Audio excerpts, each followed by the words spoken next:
In this week's Parsha, we have the famous episode of Moshe Rabbeinu hitting the rock as opposed to speaking to the rock, which the Rabbi Shalom had told him to do so. And he was punished in such an astonishing way, not being allowed to enter Eretz Yisrael. And when you think about it, the question is why? Why is it so bad to hit the rock as opposed to speaking to it?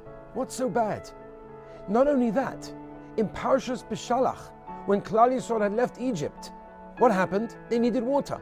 Moshe Rabbeinu was told by Hashem, hit the rock and you'll get water. So why was it okay then to hit the rock? But now he had to speak to the rock. And because he hit the rock, he was punished so severely by not being allowed into Eretz Yisrael. I heard the following explanation from Rabbi Moshe Weinberger. He said like this. He said in Parshas B'Shalach, when Moshe Rabbeinu was told to hit the rock, it was because the language of the generation was physical. They had been hundreds of years in Mitzrayim. All they understood was physical labor, slavery.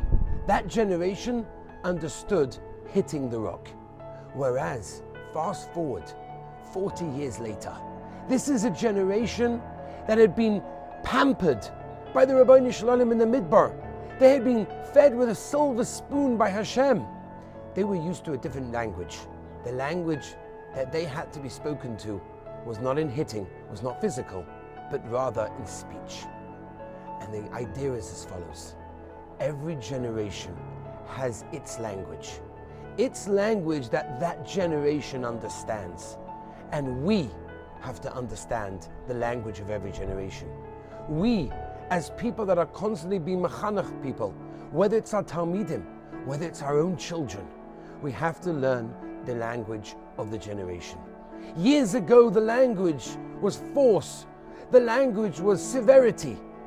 Now, the language is love. The language is respect. The language is understanding. I was getting a haircut, and the barber, who didn't look like such a religious fellow, was started to tell me his life.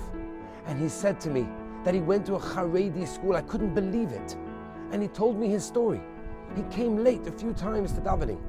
And the mashgiach went over to him and said, please leave today and come back in a couple of days. He said, no problem.